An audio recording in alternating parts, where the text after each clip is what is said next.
good morning. Welcome back into the AM show. And our guest today is someone whose talent and passion for music have truly taken him everywhere. Ozzie Melendez has done it all: writing, producing, performing, and creating for some of the biggest stages and projects in the industry. His work has been featured on Broadway, in films, on television, and across Grammy-winning albums. But what really sets him apart is the heart that he brings to everything that he does.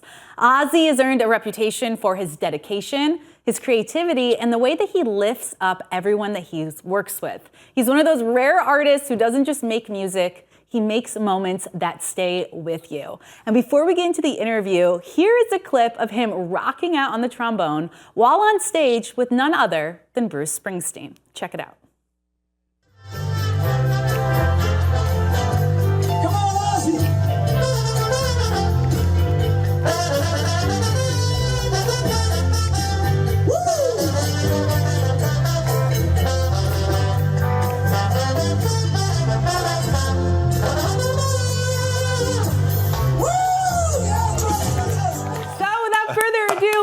To the show, Ozzie Melendez. Thank you for having me. I appreciate it. Thank you. That was pretty cool. Yeah, you think? That was pretty iconic. Tell us about that. Where were you? What were you guys doing there? That was in the Netherlands. Wow. I can't remember the name of the place, the actual arena, but that was in the Netherlands. And I remember, that's last minute. I didn't know that was going to happen. Oh, really? You have to be prepared. When I first joined the band in 2023, that's the first thing they said. Always keep your eye on Bruce, because you never know what's going to happen. He can point to you to take a solo. He could have you come up front, like right there. We were up front. Wow. So that was last second. He pointed to me to play, and one of the fans sent me that clip, and I'm thinking, wow, that would be cool to post on Instagram. But it kind of felt like patting myself on the back. I wasn't going to do it. But Nils Lofgren, the famous guitar player for E Street, love him, a legend. The next day we're having lunch, and he says, wow, what a great solo. Did you hear? You got 2 woos and a yeah from Bruce. From Bruce. Well, you heard him, right? Yeah. So I'm like, yeah, but he goes, Ozzie, you got to post it. And I'm like, so I waited a couple of days, and I said, you know what? You're right. Yeah. So, and I can't remember what I wrote in the comments, but something to that effect, that Nils and blah, blah, blah. And so, yeah. So that was last second, and it was on, that's Twist and Shout. It's a part where, it's the last song of it. It's the encore. Yeah. That's awesome. So, do you prepare a solo ahead of time? Do you know what you're going to play, or are you just feeling it? Feeling it, for sure. I mean, over 40 years of I used to play with a group, the Rick Mango Band, and he was kind of the same. He would be changing stuff constantly, just watching the dance floor, and the music was all about having fun on stage. And so if he saw, having fun in the audience, and if he saw that it was kind of a lull, he would stop and go into something else. Or if he wanted things to stretch out, he would point to you for a solo, or he would say this and that. So you constantly had to watch him. And it's the same with Bruce. So it's almost like I'm constantly thinking, okay, what if almost like a ball player, right? Yeah, if the ball's going to come to me, what do I do? Do I throw to second base? It's the same kind of thing. You got to watch the artist and go, what could happen here? Right. And be prepared to do it. That's awesome. Oh, cool. I feel like so much of it, you're operating off of feeling. And, I've been to open jams before where, they kind of pull band members on stage and they swap out the bassist and, someone playing keys, and you're just operating off of this feeling. But how long did it take you to get to a comfort level where you just know you can jam and pick up and you're just vibing and you're just in it? Well, it's a lot of practice. I mean, it's a lot of studying. I went to Berklee College of Music in 1980. Went for 2 years. I studied music. Most people don't graduate Berklee because they say if you're kind of good, you get picked up and you go. I wish I would have graduated. I wish I would have went 4 years, but I had something that I got offered, and so after 2 years I left. But it's in the study. Like, for example, that song, the progression is 1-4-5, right? So I already know we're in the key of C, and I know that I'm going to solo. So you have to have a language of ad-libbing. Wow. With jazz, it's just like speaking another language. It's like speaking Italian or Spanish. If you don't practice it, you can't use it. And if you learn that language, you're not going to say the same thing all the time, right? You're going to, like we're talking. Yeah. Sure. It's the same with improvising. You have to learn the language, you have to know what key you're in, and you have to practice, and then when it happens, you just do it. Yeah, Man. and you did the dance. You That's did awesome. the dance. It could have went sour. It really could have, at the last minute I play and I could have hit a wrong note, or it just happened that it worked out, It doesn't always happen that way. 95% of the time it goes well, thankfully. Yeah. Maybe 98. Yeah. I think that's definitely one of those pinch me moments there. You absolutely crushed it there. But I just want to take it back to the beginning. Of course, you ended up going to college for your musicianship and for your skills. But when did you even first pick up the trombone? How old were you, and why was that the instrument of choice? Was it even your first instrument? It was my first instrument. Okay. And it was because I was a copycat. So on my block, my best friend, who was a year older than I was, he played the trombone in fourth. He picked the trombone in fourth grade. That's when you were able to pick an instrument in school. And so I would see him go to the bus stop with his trombone case. So a year later, when it was my turn to pick an instrument, they bring in a band to play. I'm not sure if they still call it that, but it's an assembly program. They bring in the children in. We're all happy because we're not in class. We're in the auditorium, and they bring in a band. And it just so happened that this band had a trombone player. I don't think it had a trombone player. It had a trombone player, it had a sax player, and a rhythm section. And I saw the trombone player, and I said, all right, well, my best friend plays trombone. I see the trombone player up there. I guess I'll play trombone. And that's really how it happened. It was just not because I said, wow, I love the trombone. It was just those two things that kind of led me to it. And then my teachers, but thankfully we had great music teachers. I grew up in Lindenhurst, Long Island. The teachers were fantastic. I still remember their names till today. They helped me so much. Wow. And so that's a big part of it. Yeah. So I kept going because I kept on saying to my parents, he has talent. Let him keep playing. And then I started winning awards. And I'm like, all right, well, I'll stick with this. This feels pretty good. Yeah. I guess it's not unlike sports. Yeah. If a kid has talent, you see it, and you keep making him go. And so that's what happened. The encouragement. sure. It's the encouragement. Yeah, Definitely. totally. Wow, so it was meant to be? That is awesome. That's awesome. And so that's very young age, and then you continue with trombone. Yeah. And then I was actually talking to Jackie about it. And then when is the stage? Because I'm sure you pulled some things from Mr. Willie Colon, yeah? Oh, yeah. So at what stage do you meet him and speak about his influence that he had on you playing and you continuing your career? Good question. So Willie Colon was played in my household. My parents were both Puerto Rican, so I'm Puerto Rican. And so the household always had Latin music, salsa playing, and back then, he was like the Michael Jackson of, he was huge, couldn't get any bigger. Yeah. And so I heard that music all the time. When I got called to actually audition to be in his band, and I told my parents, you're not going to believe this, they were like, you're not getting that gig. I'm Puerto Rican, but I live on Long Island.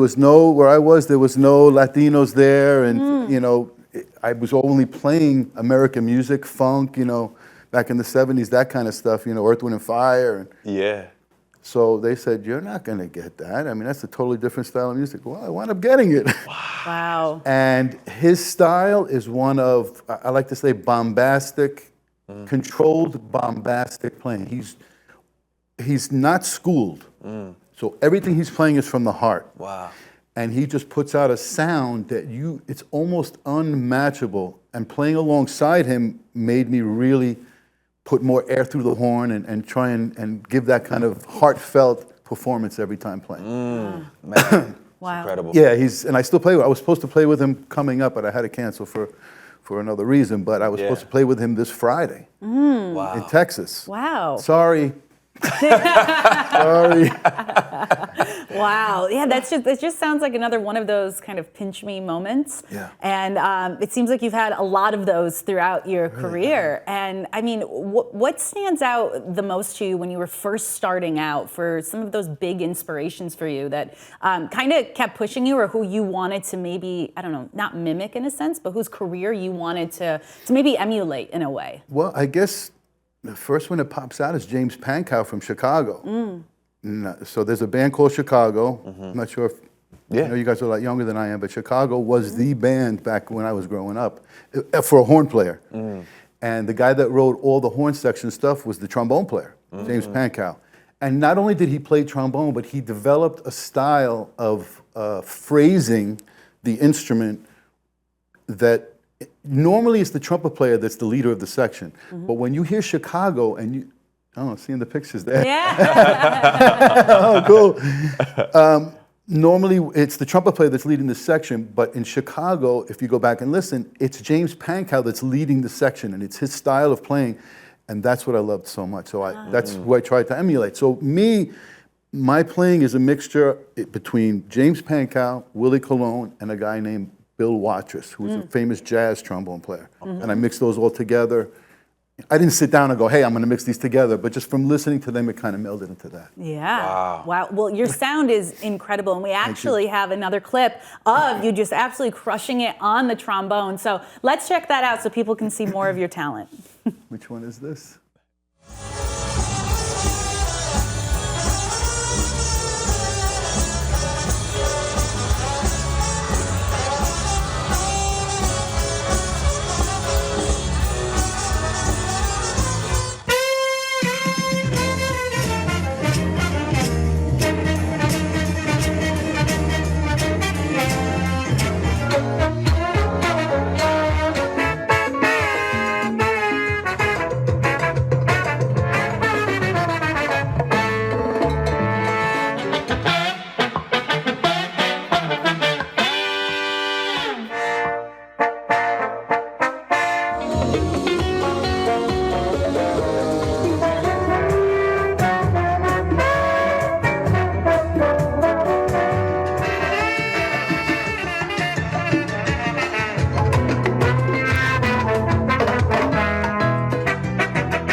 Like every genre you can think of mashed into a Oh minute. my God! Right? Well, in this business, if you know, the more you know, the more you're worth, kind of a thing. And you got to be able to cover all the bases. Yeah. That is wild. Totally. Literally, I mean, you cross so many genres, and you were just mentioning it. You know, you learned that it was the Ukraine national anthem that we heard in there, which is unreal. So I have a question. I mean, as you're playing, can you speak into some of the techniques behind playing? I mean, how are you? You know, how do I know where the notes are on the slide? Yeah, yeah. I mean, I guess we all ask the same about a violinist, right? Or fretless bass, or you know. So yeah, it's basically first position, right? And then a little bit further is second position. And then out by the bell, right? The bell is third position. A little past the bell is fourth, fifth, sixth, and as far as you can go is seventh. Now you can imagine in fourth grade, you ain't reaching seventh. So you're faking that one. Yeah. But, that's so funny. But that's really what it is. And there's an overtone series that I can, you know, let's say it's an F. I could play F in first position. I could also play it in fourth position. You know, it's just learning the instrument and using your ear to make sure that you're in tune. So you have to play with a tuner when you're growing up, and hopefully a metronome so you could stay in time. That's I mean, it's so trombone has always been fascinating to me because of that. You know, I remember when the music class that I took, I chose clarinet. You know, and another hard instrument. Definitely, it was and it definitely was difficult for sure. To blow into that thing is hard as heck. It was. I remember because I would pick them up in school, in junior high school. I was trying to play, you know, like, let me try that. Yeah, definitely tough. But you know, at least with the clarinet, you know, you're holding the valves, and that's what's manipulating the notes. Right. You know, trumpet, you have your three valves. Yeah. Trombone, I feel like it's such this. I feel like trombone is the type of thing where it's like that's when the instrument chooses you, kind of thing. You know, because you operating off of feel and just vibe and emotion, and you know your ear, everything has to be you know in tune with each other. Well, it's definitely a love-hate relationship, the trombone. It's really hard. I mean, I still have to play every day. Yeah. Every day, because it's not, so the trombone and trumpet and French horn, all the brass instruments with a mouthpiece. Yeah. It's not, you're not blowing, you're buzzing, right? And you got to keep these things tight. Nobody in the audience gives a crap about this right now, but I'm going to say it anyway. No, but it's interesting. Okay, it might be interesting. Yeah. It's all the muscles in your lip that you have to keep strong. So you have to keep doing exercises every day to keep these muscles strong. Because if not, and you don't play, let's say, for me, if I don't play for a week, and I try and play a Willie Colon gig, I will crash and burn after the first song because it's impossible to play. It's like if you're bench pressing and you haven't been to the gym in a while and you try and bench press what you bench pressed when you were at peak form, you're not going to do it. It's the same. You'll crash and burn. Yeah. It's the same thing with that instrument. Wow. So every day I have to play that instrument to keep all this. Everything tight. Yeah.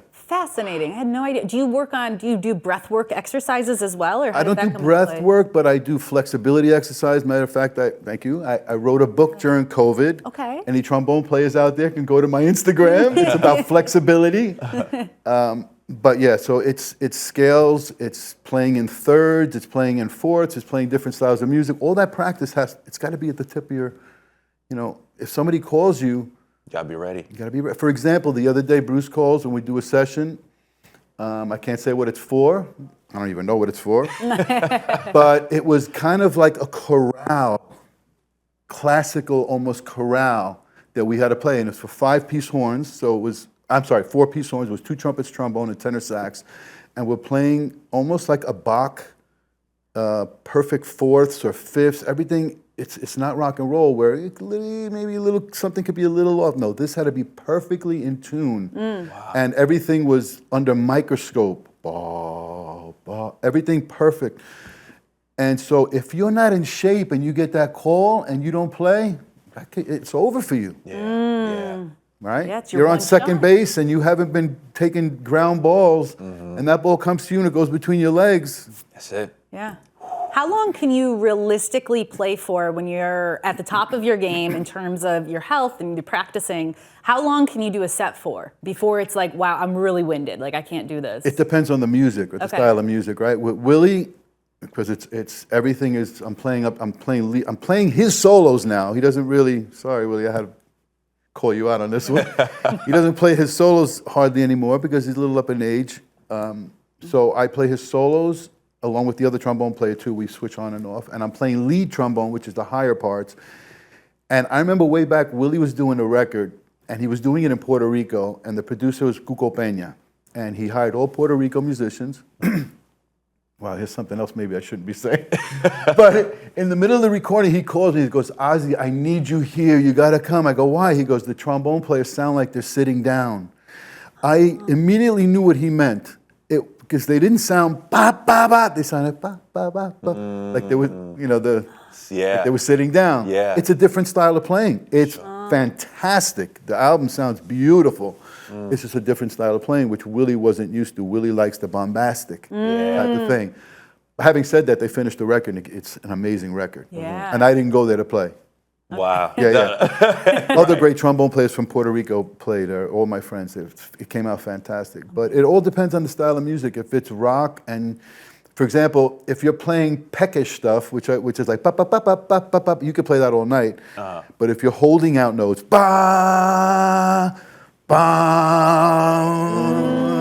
right? Wow. That can make you tired. Wow. What's your favorite genre to play, would you say? I don't know that I have a favorite. I used to say Latin music, but I played it for so long that I actually cringe now. Really? I have a band called the Funk Philharmonic. We're coming up on our 40-year anniversary, December 2nd. Ooh, thank you. Wow. That's all funk. It's all Tower of Power, Earth, Wind and Fire. And I love that stuff. Yeah. I mean, I love all music. If it's, when we play it well, I love all kinds of stuff. But Yeah. Is that the band that you also sing with as well as play trombone? Or? I used to sing lead in that band on a couple of songs, but the guys that are the lead singers of the band are real singers. I could sing, but I'm not a singer. These guys are that's what they do. They're world-class singers. So in that band, I co-founded the band. I did the arrangements. And I'm the musical director. But the band that I sing, I think that you're referring to, it's a 3-piece thing that we put together that are 3 guys from the Springsteen band. So it's the percussionist, Anthony Almonte, one of the background singers, Curtis King, and myself. We just kind of stumbled on it, where right before one of the shows with Bruce, we would go into one of our dressing rooms and we would sing in harmony. And we recorded it one day, and we put it out. And all the fans went crazy. They loved it. So then we started calling it the PS Gang, or the PSS, the pre-show gang. When you guys would put out the tracks, did you just kind of put them on like social media, and then people would just latch on to it like that? So there was no tracks. That was all live. We would just put one of our phones up. Yeah. And the first one we did was, it's another song I don't think you're going to know. It's called Carry On My Wayward Son. Oh, I know that by one. Kansas. It starts out with 3-piece harmony. It's a fantastic song. So I came up with the idea, let's learn that one and let's just record us doing it. then it cuts to us.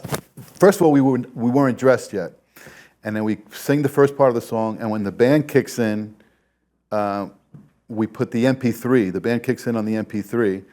First of all, we sing it a cappella. I'm not sure if I'm explaining it properly, but we sing it a cappella, just in our regular clothes, and then it cuts to the actual MP3 of the song, and us dressed in our stage clothes, and we're rocking out. Oh, that's the fun. first one we put out, and that's the one that kind of started it all. Yeah. And then after that, we started doing Bruce songs. So we would do a Bruce, so all the Bruce fans would be like, crazy. wow. I know, they went crazy. Well, people love behind the scenes anything. Just seeing what you guys are getting up to before the show is happening. You're playing in front of tens of thousands of people. And I want to get into all of that and that experience and what that's like for you, from a kid who just decided to pick up the trombone because his friend was doing it to performing in front of 90,000 people. So I am going to ask you that question, but right after we take this quick commercial break, guys, there's so much more to learn from the very talented Ozzie Melendez. Thank you. Don't go anywhere, guys. We will be right back. Come on, Ozzie!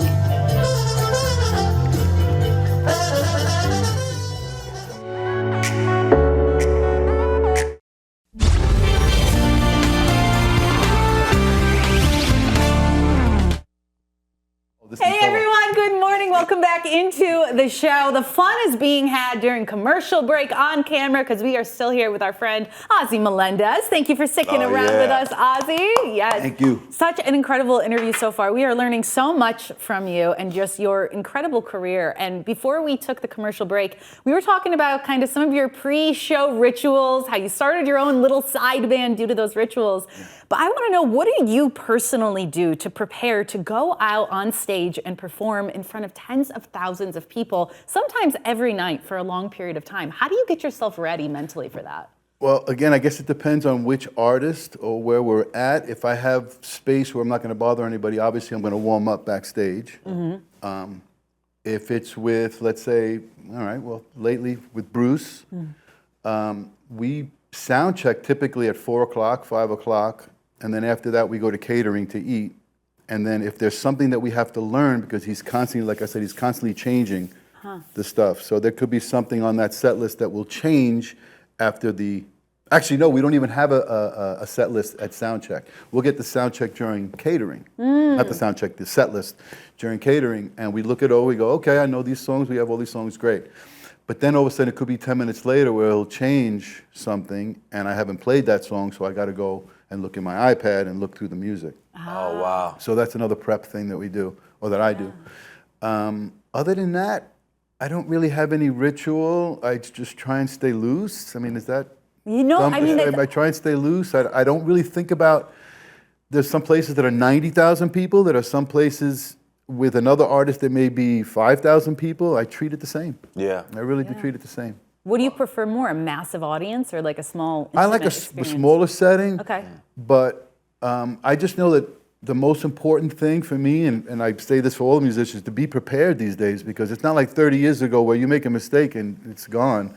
Now everybody's got their phones, and you make like that solo that you played at the beginning. If I crashed and burned, well, It's loud. Wow. it's embarrassing, Yeah. you know? Yeah. So you just have to be prepared. So that's basically what I'm doing before a show. I'm just making sure with blood, sweat, and tears, there's more intricate horn stuff, and everything is memorized. So I have to, and I don't play with them very often, so I have to go, okay, do I know this song? Do I know this song? Can I remember the song? If I don't remember a part, I'll go in my iPad right before the show, and I look at what the parts are, and so that's the preparation. Yeah. Yeah. That's awesome. I think sometimes, as a musician, I think a question that I like to ask is, do you get excited, before a show? And I think sometimes I've even heard the answer be, I'll let you know if I'm excited after the show's done. You know what I mean? So, funny. what's your take on that? Do you get the same butterflies before each show, or is it kind of like the thing, you wait till after the show and, if it rocked, if it went well, yeah, it was a show you're excited for. The butterflies I get is when I don't put the time in before a show. For example, I was talking about how much I have to prepare before, as far as being in shape. Sure. So the butterflies will come if I'm going to play with Willie Colon one night, and I know that I haven't put the time in to be able to play his music properly, and I have to maybe skate a little bit, where normally if I would play something out really, really strong, I know that I still have another half hour to go and I have the encore, I better not play it as strong. I better back off a little bit, let the second trombone player kind of help out, like that kind of thing. Yeah. And I normally like to give 150%, but there are some times where you have to back off a little bit. Singers should do that too, right? Sure. They can't sing every song full out because they could lose it. Sure. Yeah. So there's that. I forgot the question. No, so mainly, you know, do you get, and really, I mean, along those lines, so do you get to a point is what marks a great, like a great show or a great performance for you? Is it just one where there's no mistakes, or is it one really like, listen, we were just vibing, you know, our heart was in it? Yeah, I think it's more of the whole band vibing, not so much myself. I mean, obviously, if I make a mistake or if I miss a part in the song because for whatever reason, I don't really think about that much. That kind of little stuff is going to happen. But I'm more like the team. I want, you know, especially the people, if they really got it, and it feels good on stage, that to me that means everything. Do you feed off the energy of the crowd? It was a Springsteen crowd per se. It was like the Spring Nuts. Shout out to the Spring Nuts, and a lot of other people that support Teach Rock, and they were really there for us. So yeah. Yeah. We actually have a clip of you actually doing lead vocals. I believe it was at the Stone Pony. So let's check out if this is the same event you're talking about. Let's check him out solo on stage.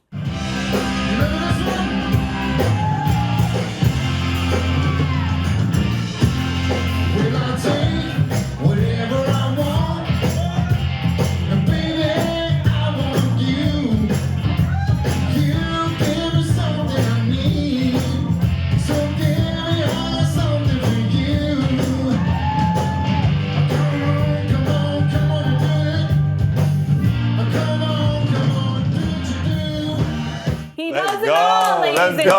Okay, Willie. Let's go. You're crushing it. So that one was not the Stone Pony. Okay. That was the very first show that band that I told that this band ever did. Okay. That was at the Cutting Room in New York City. Oh yeah. That was that one. Wow. So that was the very first show. So we had put that band together maybe 4 days before and only rehearsed this night, all this music the night before. Even Stevie at the end of the night says, "You guys only rehearsed for 3 hours yesterday?"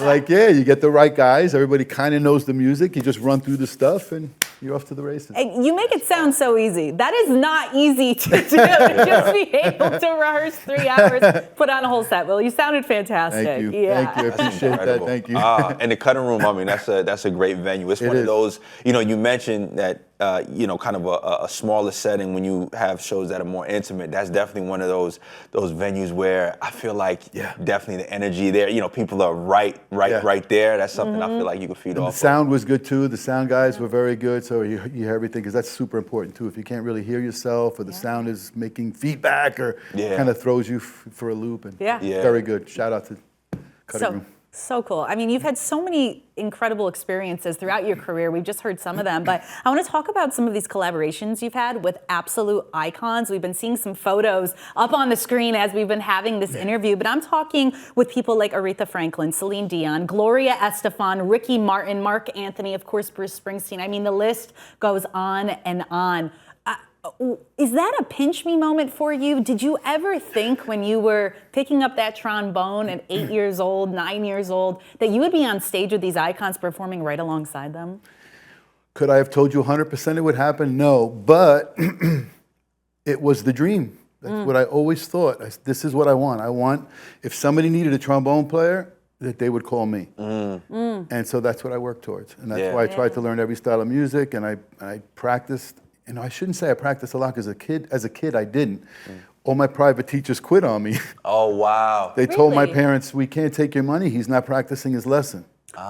Because it was all reading and it was playing the boring stuff. Got you. You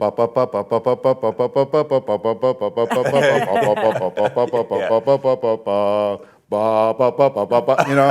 Yeah, for sure.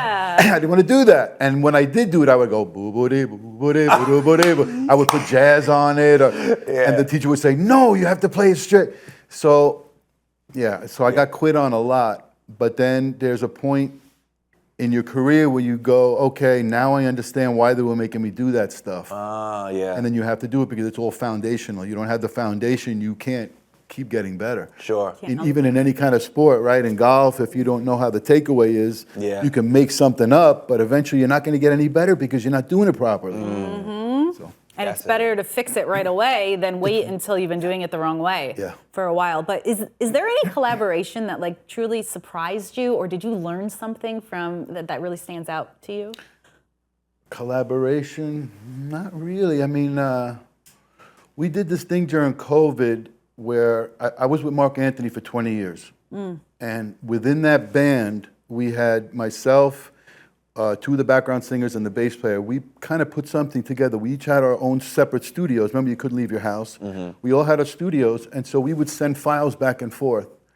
And we wrote a couple of songs and recorded them, sending files back and forth, had them mixed, and they came out really, really good. Wow. And we were like, wow, we have something here. It fell apart eventually, as a lot of bands do, but unfortunately. Yeah. But it was really, really good, and I sang lead in two of the songs, and like each one of us took a turn singing on one of the songs, and we did some videos, which was really cool. That was fun. Wow. On no budget, you know, we just did them, and so that was something that I was pretty proud of. So cool. Yeah, That's awesome. That was a collaboration that worked out pretty good. Like I said, it didn't end up well, you know, like a lot of bands and stuff, they have whatever differences, and it just doesn't go the proper way. But I'm proud of what we came up with. For sure. Yeah. Now, was everything that you guys created in that band, was everything in all the recordings, everything was like in the COVID kind of platform where you guys would record in your studios, send the tracks in to get mixed, and then, you know, the engineer would send you guys back to master or whatever it was? Well, I mean, it's not just because it's COVID. Everybody does that anyway. Oh, okay. But now, because we were home and nobody could do anything else, musicians that had songs that they wanted to record for years and didn't have the time to do it because they were out touring, now you had all the time in the world. Yeah. Right? So a lot of the work that I did during COVID was for other people's things. And a lot of those, like you said, the Zoom, that kind of stuff. Zoom sessions, But it was, you're always doing, like even to today, I'm still recording in my studio. People will send me the file. Yeah. And they'll send me the PDF of the music that they want me to play. I play my part. Yeah. Or parts. Like in Latin music, it most likely to be 3 trombones, a first, second, and third trombone part. So I record all 3 parts. And then each track I send out separately to them. They take that track and they insert it into the music. I mean, that's how it's done. Yeah. That's awesome. Is it different though, different experience than just actually being in the studio with a bunch of musicians and just like vibing off each other? I mean, I kind of miss those days. Yeah. You know, everybody being there, vibing on each other and saying, wait, let's take that one again, but let's do it a little bit more, blah, blah, blah. You can't do it with this because it's already set. They send you the actual music and you play it. You put your spin on it. For sure. You know, you have to put your love on it. Yeah. But as far as everybody being together, like the old days, that it rarely happens. It's kind of a necessity now in a way for a musician to have their own recording set up Without at home, a doubt. right? Without a doubt. Yeah. That changed the game a little bit. I was told a long time ago by my friend and the other trumpet player in Bruce's band, Barry Donnelly, he told me 25 years ago, maybe more, the studios are going to be shutting down. You better get your own studio. You better hook up your own thing. And I listened to him, and that was probably one of the smartest things I did. Wow. Yeah. Wow. Able to work from home. Yeah. That is awesome. Now, do you track a lot of your own stuff, even like things that you're recording for yourself, or is it always, you're tracking it and then sending it out for mixing? Well, like for example, that Ukraine thing, for some reason I felt the urge when that first came out, when the war first started, and I felt for them, and so I just sat at my studio and I just decided to do that. Yeah. As far as writing, I used to write songs for myself and for others. I haven't done that in a while. Horn parts, if somebody sends me their song and they go, I hear horns on this. Can you write some stuff for horns? But it's kind of few and far between lately. I think ever since I got Bruce, everybody thinks that I'm super, super busy. So a lot of that stuff slowed down. Got it. Well, you probably Send me stuff. I'm open. It's like, I'm here for it. You're ready to put it on and stuff. And you had mentioned that you've done a couple music videos, right? And yeah. So we actually do have one of your music videos where you are the lead, you are singing, and we're going to show it to you guys, and I want to hear the whole backstory on it, okay? Okay. All right, let's check it out. Y luego si se le antoja, se pone a bailar mi negra. El tráfico se detiene y la sangre se me arrumba. Y por eso me tiene loco, loco, loco esa negra. La música y esa negra me va a quemar, me va a quemar. Que traigan ya pronto al güey, que ya yo me voy a casar. I mean, how do your hips not move when you listen to that? Okay, so for anyone who doesn't speak Spanish, tell us a little bit, what is the song about? It's about a girl. It's always about a girl. It's always about a girl. All right, a beautiful girl that you're longing for, kind of thing. Yeah, all right, all right. Taking her to the church to get married, the judge to get married. Okay, I love it. So tell us, what's the inspiration behind it? Why did you decide to do a music video for it? Well, so this is the band I was telling you about that we started during COVID. Okay. And I had done this song maybe 25, 30 years ago in a different manner. The writer of the song, her name is Aurora Weston. Beautiful lady that I know for many, many years. Fantastic person. She's a songwriter, lyricist. And so she sent me that song, and I had done it as a merengue. Almost like a 440. As a matter of fact, a lot of people, when they heard the song, they said, wow, you sound like Juan Luis Guerra. And so then I did it again maybe 15 years later as almost like a rock cha-cha. And then when we started this band, I said, I have this song. Let's see what we can do with this one. And the bass player came up with kind of the groove, and we all sent stuff back and forth, and we settled on how it's going to be. And then as far as the video, we were like, well, the trumpet player for Mark Anthony's band is a fantastically talented, and he's got all the equipment, videographer and editor. Oh, wow. Aside from being a fantastic trumpet player. Wow. And so he said, well, I'll do it. I mean, we paid him a little bit, not a lot. Yeah. He goes, I'll shoot the video and I'll edit and blah, blah, blah. So all that stuff was really, I think, maybe 2 takes, if that. What? Wow. Yeah, it was just, we didn't have a big budget and we didn't have a permit. Oh, so you got to get out there. So you got to get in and out. Matter of fact, I have videos somewhere of the cops coming, telling us to leave. Where was this filmed? That was filmed in Miami. In Miami. Oh, wow. Yeah. Okay, all right. You got what you had and then Yes. left. Yeah. And so that's what we did for that whole video. And he edited it. And when I saw it, I was like, wow, that's pretty good. It came out really good. I mean, the Lord was watching out for us, and Yeah. he made it all work out perfectly. Yeah, proud of it. I love it. You know how it's a good song? Because I don't understand what you're saying, but I know that I love it. And oh yeah, the shoulders moving. Oh, incredible. That is amazing. You know, when you have those moments of, you know, when you're creating, I think when you have a team of creators, when there's just like people in your circle who play and who are just down to make something really special, I think you can't miss. I mean, do you have any other moments like that where you just got a chance to really build with other musicians or other people who were just big influences in the art that really stand out to you? Not really. No, collaborations. I mean, I've always treated this as though, I mean, it is my job. Sure. Right? Sure. So, yeah, there's a huge creative process. But for me, that's why I forgot about a lot of this stuff. I have to go back and think. Like when somebody asks me to write a bio, I look and I have to think and I go, oh my God, I did that. That's right, I forgot. Because in the time of doing it, it's just I get a call, come to the studio. And a lot of times I don't even know what I'm recording. It could be for a commercial. It could be for an artist. I don't know until I ask when I get there. Got it. And then I forget. Like I recorded for Donny Osmond's record. What? I forgot about that. Wow. So if you go to, there's a website called allmusic.com. Right? Yep. And you type in your name, and it tells you probably 95% of what you've done. For sure. And I'll go there and I'll go, oh my God, I totally forgot about that. Wow. No recollection of stuff that's there. Yeah. Wow. Just because you get the call and a lot of times probably you showing up and you're like, Going to work. What's this for? Yeah. I'm going to work. Yeah.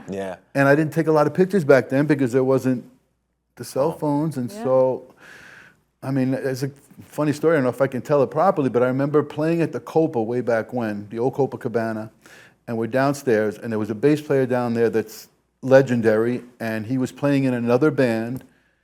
And he might have been playing with us at that time, but a guy walked in and said, "Can you please sign my CD that you played on?" And he goes, "Did I play on that CD?" I go, he's played on so much stuff he doesn't even know, right?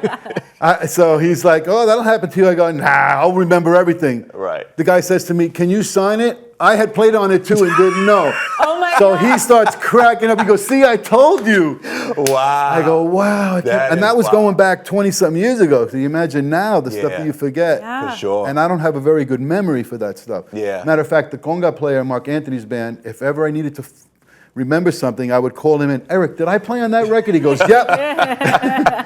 Eric Velez. But you can remember every song, right? And songs you've been played in 20 years. It's a different type of language, right? Kind of, yeah. Yeah. But when you're at Berkeley, you have to learn jazz standards, right? All the things you are. You have to learn giant steps. You have to learn these jazz standards. I couldn't play them now. If I had to go to a jazz jam session, I would crash and burn. I'm sure a little practice and you can Oh, do it. yeah. You can do Yeah, it with a you can little work it back practice. up. Yeah, Sure. work it back Yeah. up. Amazing stuff. I mean, it just really is a testament to the incredible career that you have. And we're Thank you. just so fortunate that you took the time this morning to come here and sit with us and share all your experiences. And my final question for you is, now that tour's over with Bruce, are you planning on going to the studio? Are you going to take a breather? Are you going back out on tour? What is next for you right now? No breathers. I still play with Blood, Sweat, and Tears. Okay. I still play with Willie Colon.